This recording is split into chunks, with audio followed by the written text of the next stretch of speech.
उत्तराखंड में पहले दिन सफल रहा टीकाकरण। 2276 हेल्थ वर्कर्स को दी गई खुराक। पहले दिन प्रदेश में 72% टीकाकरण हुआ। हरिद्वार के मेला नियंत्रण भवन में लगा संतों का हुजूम। मेला प्रशासन के खिलाफ धरने पर बैठे संत। कुंभ मेले की अधूरी तैयारियों से नाराज। कोहरे के साथ हुई दिन की शुरुआत। मसूरी में पाले से पर्यटकों की परेशानियां बढ़ी। पिथौरागढ़, हरिद्वार और रुड़की में छाई धुंध। अल्मोड़ा में गिरे कौतिक ऐतिहासिक मेले का समापन। सांस्कृतिक के साथ संरक्षण में मेले का अहम महत्व।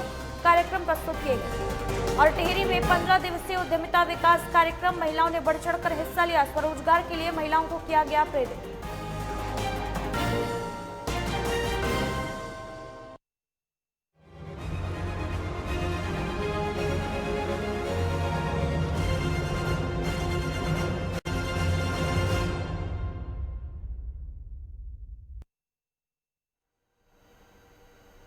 नमस्कार, स्वागत है आपका। आप देख रहे हैं उत्तराखंड लाइव। मैं हूं आपके साथ अदिति मिश्रा। उत्तराखंड में कोरोना टीकाकरण की शुरुआत के साथ ही संक्रमितों और मौत के मामलों में कमी देखने को मिली है। बीते 24 घंटे के भीतर 4 कोरोना मरीजों की मौत और 226 नए एक्टिव केस पाए गए हैं। सक्रिय मरीजों का आंकड़ा घटकर 2349 पहुंच गया है। वहीं कुल संक्रमितों की संख्या 94,691 हो गई है और इनमें 89,454 मरीजों ने कोरोना को मात दी है। स्वास्थ्य विभाग के आंकड़ों के मुताबिक 16,387 सैंपल्स की जांच रिपोर्ट नेगेटिव आई है, जबकि 226 लोग कोरोना संक्रमित पाए गए।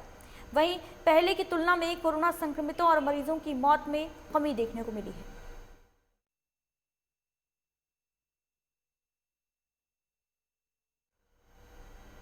कोरोना वायरस की रोकथाम के लिए उत्तराखंड में टीकाकरण का आगाज काफी सफल रहा। पहले दिन प्रदेश के सभी 34 बूथों पर निर्धारित लक्ष्य 3178 के सापेक्ष 72% हेल्थ वर्कर्स को वैक्सीन की खुराक दी गई और कुल 2276 हेल्थ वर्कर्स को वैक्सीन लगाई गई, जबकि 28% हेल्थ वर्कर वैक्सीन लगाने नहीं पहुंचे। शनिवार को प्रदेश के 13 जिलों में 34 बूथों से कोविड टीकाकरण का शुभारंभ हुआ और इनमें 31 सरकारी अस्पताल, एम्स ऋषिकेश समेत हिमालयन अस्पताल और श्री महंत इंद्रेश अस्पताल में पहले दिन हेल्थ वर्कर्स को वैक्सीन की डोज दी गई। टीकाकरण पर्यवेक्षकों ने बूथों पर मोर्चा संभाला। वहीं जिला स्तर पर कोल्ड चेन पॉइंट से वैक्सीन को बूथों पर पहुंचाया गया। राज्य नोडल अधिकारी और मिशन निदेशक NHM सोनिका ने बताया कि प्रदेश के 34 बूथों पर टीकाकरण अभियान शुरू किया गया, जिसमें 3178 हेल्थ वर्कर्स के सापेक्ष 2276 टीके लगवाए गए और प्रदेश भर में 72% टीकाकरण हुआ। चमोली जिले में सर्वाधिक 84% टीकाकरण हुआ। वहीं नैनीताल में सबसे कम 60% टीकाकरण हुआ।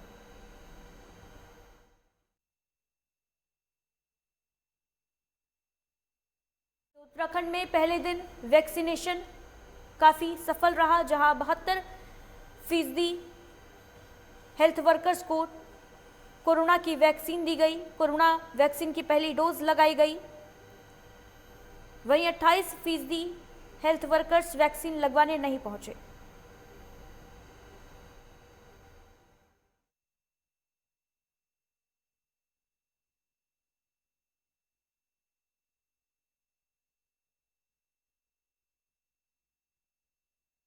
दो 2276 लोगों को पहले दिन वैक्सीन लगाई गई है।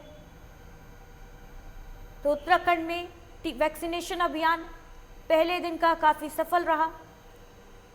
बताते चलें कि कल इस महाअभियान की शुरुआत हुई देश भर में, जिसके बाद उत्तराखंड में पहले दिन 72% टीकाकरण हुआ है।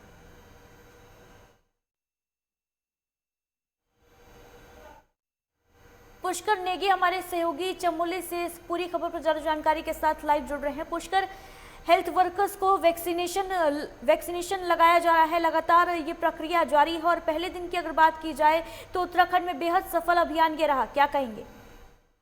बिल्कुल बिल्कुल, देखिए आदित्य, जिस तरह से जो 16 तारीख को जिस तरह से प्रधानमंत्री की जो के द्वारा प्रत्येक जो 13 जनपद हैं उत्तराखंड के, यहाँ पे जो है जिला अधिकारी हो चाहे आपका CMO हो, इन्हों के द्वारा जो 10:30 बजे का जो प्रोग्राम था उसको लेकर जो पूरे उत्तराखंड में जिस तरह से कल का आपने देखा होगा कि जिस तरह से जो 1,13,000 के समथिंग जो डोज जो है वैक्सीन की जो उत्तराखंड को मिली थी, उसको लेकर चाहे जनपद चमोली हो, चाहे रुद्रप्रयाग हो, चाहे आपका टिहरी हो, चाहे आपका उत्तरकाशी हो, चाहे देहरादून हो, चाहे हरिद्वार हो, चाहे आपका उधर कुमाऊं मंडल की अगर मैं बात करूं, कुमाऊं से लेकर जो जितने में 13 के 13 जिले हैं, यहाँ पे जो वैक्सीनेशन का काम जो है कल जो है 84% जो है पूरे उत्तराखंड का रहा है। अगर जनपद चमोली की मैं बात करूं तो जनपद चमोली में लगातार जिस तरह से जो वैक्सीन का काम जिसकी कोरोना जिस तरह से पूरे विश्व में अपना कहा जा रहा था, उसको लेकर जो है एक नई उम्मीद जो जागी है जनता में, चाहे जनता हो, चाहे आपका जो कल वैक्सीन जो लगी है वो फर्स्ट वॉलियर जो, चाहे वो हॉस्पिटल के कर्मचारी हो, चाहे सफाई कर्मचारी हो, चाहे आपका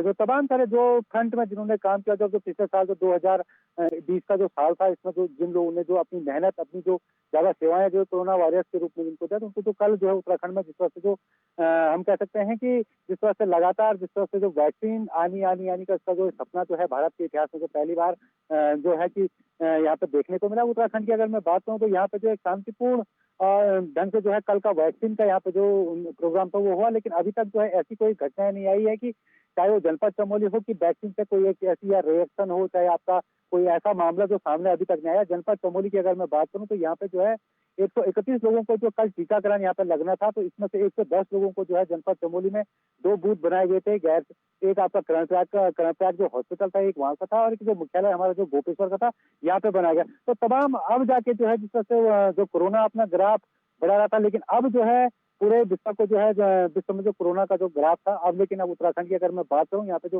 वैक्सीन जो है कल से यहाँ पे लगना शुरू हो गई, तो कहीं ना कहीं आम जनता में एक राहत भरी सांस ली और जनता में यहाँ पे खुशी भी है, क्योंकि अब जो है वैक्सीन को लेकर जिस तरह से तमाम आने वाले समय में जो चाहे वो 50 से 60 साल का हो, चाहे वो आपका एक इसमें ये भी प्रावधान है कि 18 वर्ष के जिनकी उम्र 18 वर्ष से कम हो उनको वैक्सीन नहीं लगेगी। लेकिन अब जो है जब वैक्सीन की जो प्रक्रिया शुरू हो गई है, तो कहीं ना कहीं जो लगातार जो वैक्सीन का जो हम ये कह सकते हैं कि अब धीरे धीरे जो है वैक्सीन जो है पूरी जनता को लगेगी या पूरे जो समाज है उसको लगेगी। उत्तराखंड में जो कल से यहाँ पे शुभारंभ किया कि मुख्यमंत्री त्रिवेंद्र सिंह रावत ने जो हल्द्वानी पहुंचे हुए थे, हल्द्वानी का जो यहाँ पे मेडिकल कॉलेज है, यहाँ पे उन्होंने जो है वीडियो कॉन्फ्रेंसिंग के द्वारा यहाँ पे पूरा प्रोग्राम जो है शुभारंभ किया 10:30 बजे। तो जनपद चमोली में जो लगातार अब जो है वैक्सीन का काम जो है पूरे उत्तराखंड में सुचारू रूप से चलेगा, लेकिन आने वाला समय बताएगा कि जब ऊंचाई वाले जो हमारे जो पहाड़ी जिले हैं, चाहे आपका उत्तरकाशी हो गया, चाहे टिहरी हो गया, जो लोग जो है 60 वर्ष से और 50 और 60 वर्ष का जो अब जो है सेकंड फेज जो अब लगेगा, यानी सेकंड फेज जो आएगा, लेकिन अभी जो है जो कल की जो वैक्सीन लगी है, तो ये वैक्सीन जो है अब जो दूसरा डोज या 14 दिन बाद या 28 दिन बाद जो लगेगा, इससे पता चल पाएगा कि क्या रिएक्शन हो पाता है या इससे नहीं हो पाता है। तो आने वाला समय बताएगा। आदित्य, तमाम जानकारी के लिए बहुत बहुत शुक्रिया आपका पुष्कर।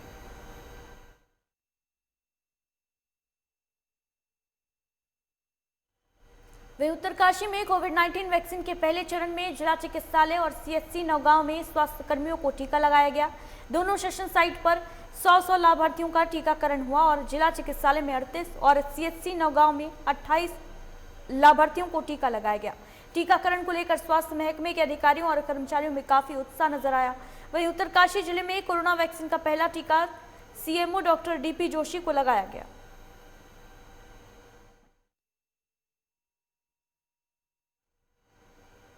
हरिद्वार में कुंभ के दिव्य और भव्य आयोजन के लिए सरकार ने कमर कस ली है। कुंभ मेले से संबंधित स्थायी प्रकृति के सभी कार्य हर हाल में इस माह के आखिरी तक पूरे करा लिए जाएंगे। मुख्यमंत्री त्रिवेंद्र सिंह रावत ने कुंभ मेले की समीक्षा करते हुए इस संबंध में अधिकारियों को निर्देश दिए। उन्होंने कहा कि अवशेष कार्यों को जल्द ही पूरा किया जाएगा। इसके साथ ही गुणवत्ता में किसी भी प्रकार की लापरवाही नहीं बरती जाएगी। सीएम रावत ने कहा कि मकर संक्रांति का स्नान बहुत अच्छे से हुआ। जो भी यात्री हरिद्वार आए थे सभी वहां की व्यवस्थाओं से बेहद खुश हैं और 2021 में होने वाले कुंभ की तैयारी भी बेहतरीन होगी। सरकार पूरी तरीके से कोरोना संक्रमण के बावजूद कुंभ को लेकर अपनी तैयारियां संपन्न करेगी।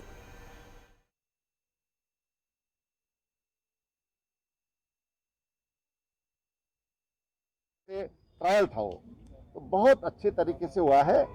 तमाम मैं चैनल्स के माध्यम से और जो हमारे मीडिया के माध्यम से देख रहा था कि जो लोग वहाँ पर यात्री आए वो व्यवस्थाओं से, कल की व्यवस्थाओं से खुश हैं। कुंभ की व्यवस्थाएं भी बेहतरीन होंगी। कुंभ 2021 ये बहुत बेहतरीन तरीके से होगा। तमाम विपरीत परिस्थितियाँ, काम करने के लिए कम अवसर और डायनामिक होने के कारण इस संक्रमण की जो कोरोना वायरस है उसके बावजूद जो तैयारियां हम लोग कर रहे हैं, कुंभ बहुत बेहतरीन तरीके से हम संपन्न करेंगे, ये मैं विश्वास।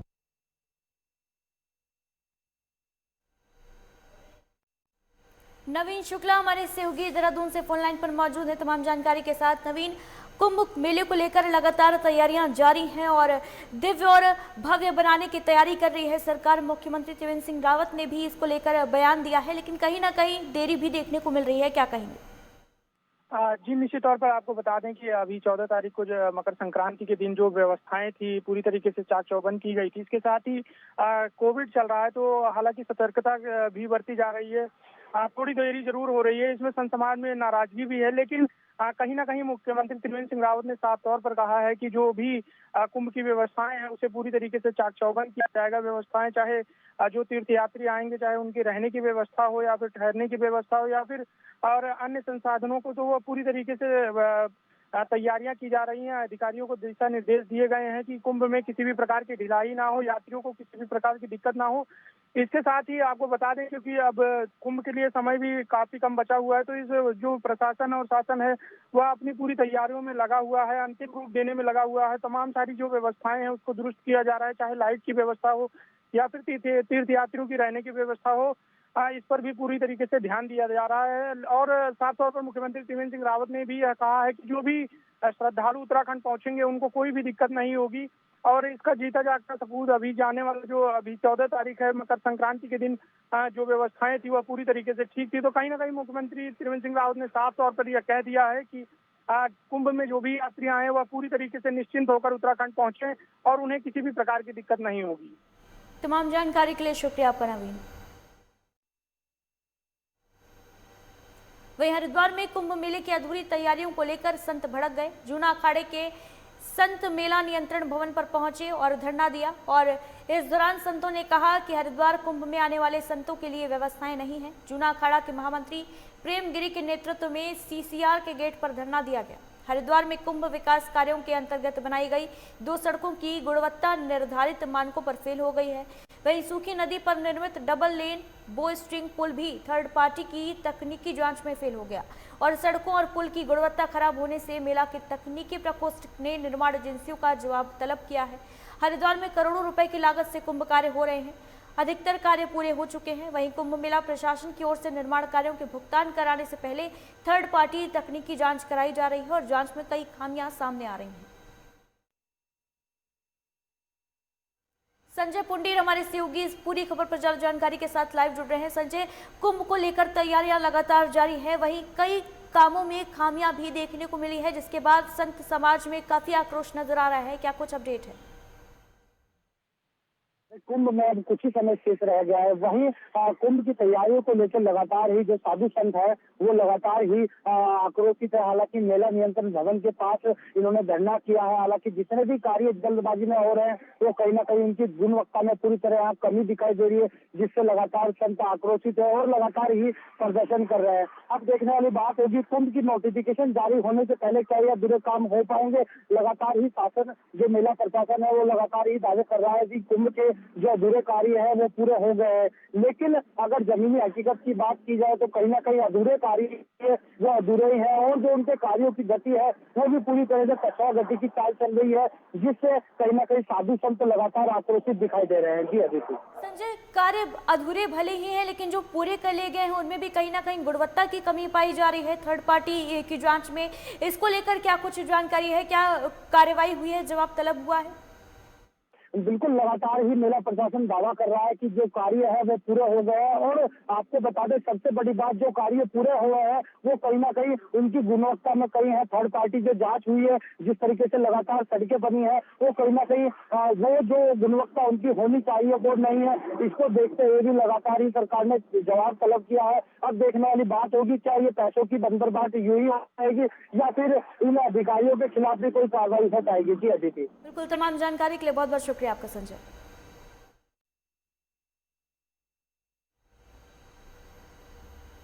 और फिलहाल यहाँ वक्त एक छोटे से ब्रेक का है, जल्द लौटेंगे।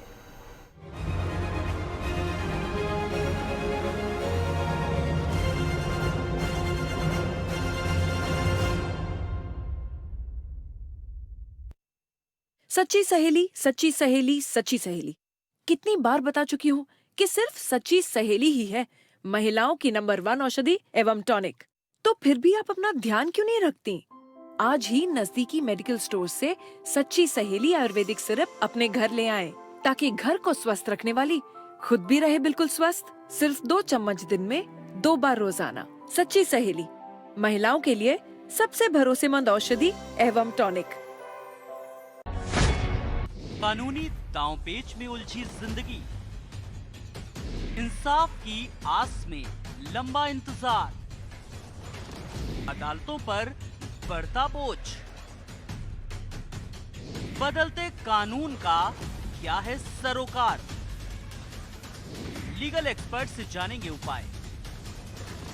देखिए न्याय और कानून, गुरुवार और रविवार सुबह 11:30 बजे सिर्फ लाइव टुडे पर। बुलेट की रफ्तार से बताएंगे देश के हालात, जानेंगे पिछले 24 घंटे की सभी खबरें खास।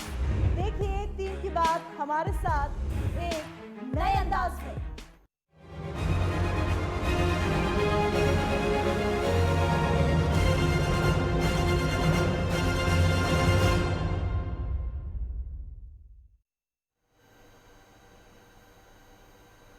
ब्रेक के बाद स्वागत है आपका। उत्तराखंड में दिन की शुरुआत कोहरे के साथ हुई, जहां कई जगह कोहरा छाया हुआ है तो कहीं पर हल्की धूप निकली है, लेकिन तापमान में गिरावट के कारण कड़ाके की ठंड बनी हुई है। रामनगर, हल्द्वानी, जसपुर, लोहाघाट, रुद्रपुर और चंपावत में घना कोहरा छाया हुआ है। वहीं पिथौरागढ़, हरिद्वार और रुड़की में भी धुंध छाई रही। कोहरे की वजह से यातायात में भी लोगों को काफ़ी परेशानी हो रही है। मौसम विभाग ने पहाड़ों पर बर्फबारी और मैदानी इलाकों में घने कोहरे बने रहने की संभावना जताई है और इसके साथ ही हरिद्वार और उधम सिंह नगर जिले में चेतावनी जारी की है। बताते चलें कि पहाड़ों की रानी मसूरी का लुत्फ लेने पर्यटक वहां पहुंच रहे हैं और अब पाला की वजह से उन्हें परेशानियों का सामना करना पड़ रहा है। कैंपटी रोड पर इंदिरा कॉलोनी के निकट कार फिसलने से 2 लोग घायल हो गए और इसके अलावा पाला की वजह से पेयजल लाइन में पानी जमने से स्थानीय लोगों को भी काफ़ी परेशानी हो रही है।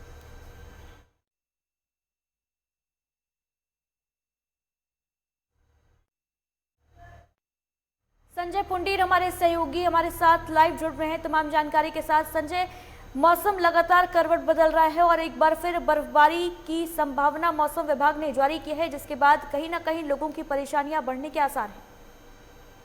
आपको बता दें, पहाड़ों में लगातार बर्फबारी। अगर मैदानी क्षेत्रों की बात की जाए तो मैदानी क्षेत्रों में भी सुबह से ही कोहरे की चादर है वो जो छाई हुई है, जिससे कहीं ना कहीं जनजीवन पूरी तरह अस्त व्यस्त है। और आपको बता दें, अगर सड़कों की बात की जाए तो सड़क पर पूरी तरह सुबह से ही कोहरे की चादर है, जिससे कहीं ना कहीं जो आवाजाही है वो पूरी तरह लोगों को आवाजाही में काफी परेशान हो रही है। इस वक्त हम मौजूद है NH-58 पर। यहाँ की तस्वीर दिखाएंगे। करीब अब 2 बजे के बाद का समय हो गया है, लेकिन कहीं ना कहीं थोड़ी धूप निकली है, जिससे लोगों को राहत मिली है। आपको नजारा भी दिखाएंगे कि किस तरह से यहाँ लोग आ रहे हैं और संभल कर चल रहे हैं। कहीं ना कहीं दोपहर के बाद का ये नजारा है। हालांकि इस वक्त कुछ हमारे साथ स्थानीय भी है, इनसे बात करेंगे।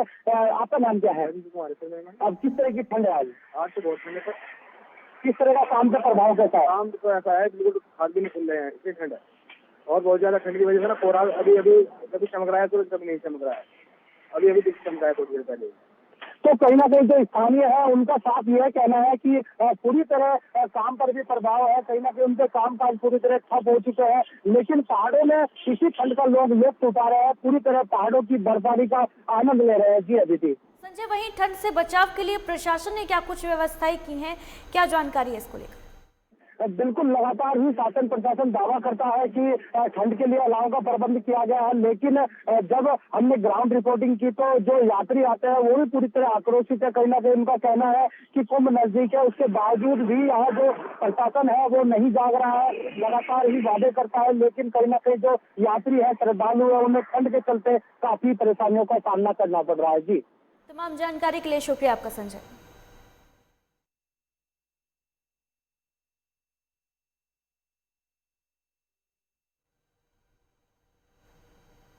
वहीं टिहरी के चंबा में राष्ट्रीय उद्यमिता एवं लघु व्यवसाय विकास संस्थान द्वारा चलाए जा रहे 15 दिवसीय उद्यमिता विकास कार्यक्रम में लोगों को प्रशिक्षण दिया जा रहा है। प्रशिक्षण के दौरान मोटिवेशनल स्पीकर सोमवारी लाल सकलानी ने कार्यक्रम में बढ़ चढ़कर हिस्सा ले रही महिलाओं को क्षेत्र में आगे बढ़ने के लिए प्रेरित किया। उन्होंने कहा कि लोग स्वरोजगार के क्षेत्र में खुद को सक्षम बना सकते हैं और एक मिसाल कायम कर सकते हैं। साथ ही उन्होंने कहा कि इस तरह के कार्यक्रम समय समय पर आयोजित किए जाने चाहिए, जिससे पहाड़ों की महिलाओं को भी उद्यमिता के क्षेत्र में प्रशिक्षण मिल सके और वो स्वरोजगार कर सकती हैं।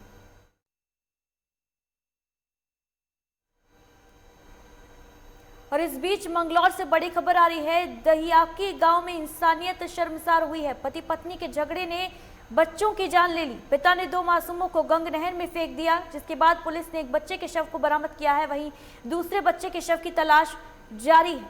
तो मंगलौर से बड़ी खबर आपको बता रहे हैं, जहां पति पत्नी के बीच हुए झगड़े ने बच्चों की जान ले ली। पिता ने अपने बच्चों को गंग नहर में फेंक दिया, जिसके बाद एक बच्चे का शव बरामद कर लिया गया है, जबकि दूसरे की तलाश जारी है। बड़ी खबर मंगलौर से आपको बता रहे हैं।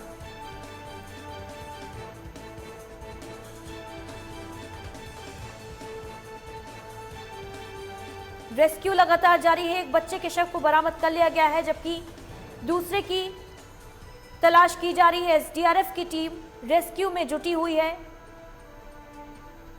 लेकिन कहीं ना कहीं ये पूरी घटना मानवता को शर्मसार कर रही है। पिता ने अपने 2 मासूम बच्चों को गंग नहर में फेंक दिया।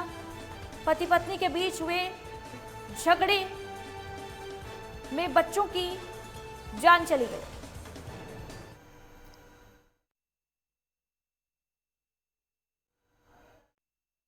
सैनी हमारे सहयोगी मंगलौर से ज्यादा जानकारी के साथ लाइव जुड़ रहे हैं हमारे साथ। अनिल, क्या कुछ अपडेट पूरे मामले पर है आपके पास? जी अदिति, बताना चाहूंगा ये मंगलौर क्षेत्र में दिल दहलाने वाली जो शर्मसार घटना है और इससे जो है पूरे इलाके में हड़कंप मच गया है।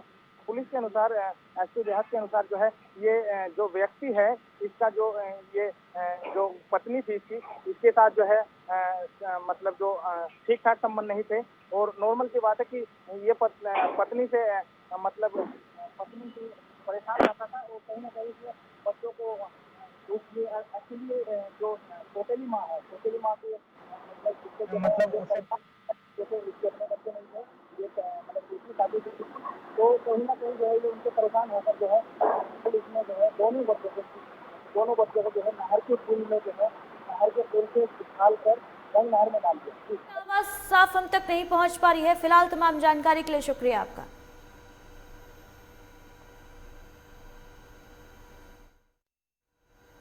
वहीं अल्मोड़ा के विकास खंड सल्ट में श्री राम मंदिर निर्माण निधि समर्पण अभियान से माहौल राममय हो उठा, जहां राम भक्तों ने जय श्री राम के जय घोष के बीच महेश्वर मेहरा के नेतृत्व में बाइक रैली निकाली और मौलेखाल, जालीखाल, काली गांव समेत कई गांवों से होकर मंदिर पहुंचे। इस रैली में लोगों ने बढ़ चढ़कर हिस्सा लिया।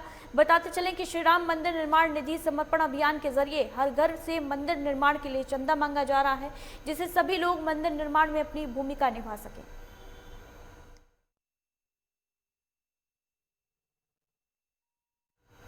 अल्मोड़ा के विकास खंड भिकियासैंड में ऐतिहासिक, सांस्कृतिक, पौराणिक, व्यापारिक गेरे कौतिक का समापन पारंपरिक झोड़ा गायन के साथ हुआ, जिसमें मुख्य अतिथि के तौर पर पूर्व दर्जा प्राप्त मंत्री कैलाश पंत ने शिरकत की और कहा कि संस्कृति के संरक्षण में स्थानीय मेलों का बड़ा महत्व है। इस मौके पर हुई वॉलीबॉल प्रतियोगिता में रानीखेत विजेता और सियालदे की टीम उप विजेता रही। उन्होंने कहा कि वर्तमान दौर में पाश्चात्य संस्कृति हावी होती जा रही है और ऐसे में संस्कृति, बोली और भाषा को बचाए रखना हम सबकी जिम्मेदारी है। मेले के समापन पर्व पर सांस्कृतिक कार्यक्रम पेश किए गए। रुड़की के रामपुर गांव में बाइक सवार अज्ञात बदमाशों ने एक बुजुर्ग को गोली मार दी और मौके से फरार हो गए। वहीं गोली की आवाज सुनकर आसपास के लोगों की भीड़ इकट्ठा हो गई और घटना की सूचना पुलिस को दी गई। सूचना पर पहुंची पुलिस ने घायल को उपचार के लिए अस्पताल में भर्ती कराया, जहां प्राथमिक उपचार के बाद घायल को हार्ट सेंटर रेफर कर दिया गया। फिलहाल पुलिस की टीम बदमाशों की धरपकड़ के लिए चेकिंग अभियान चला रही है।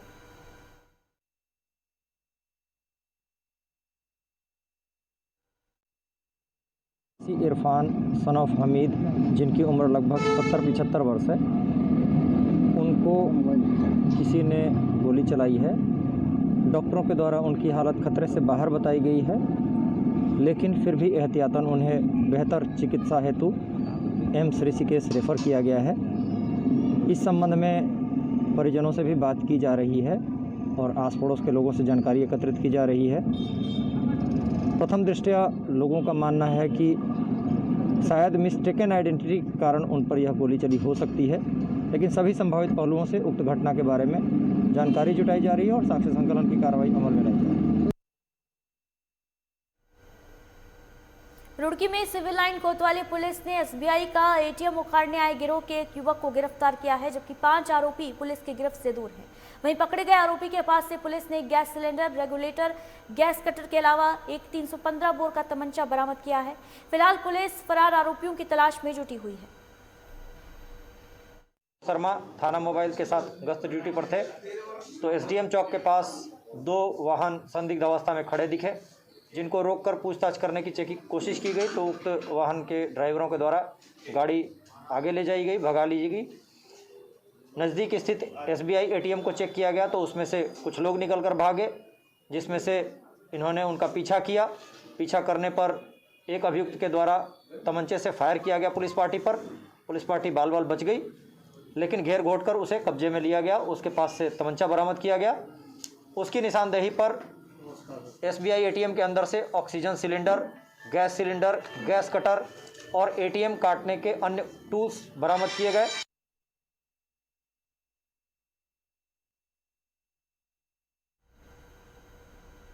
और इसी के साथ बुलेटिन में बस इतना ही। दीजिए इजाजत, नमस्कार।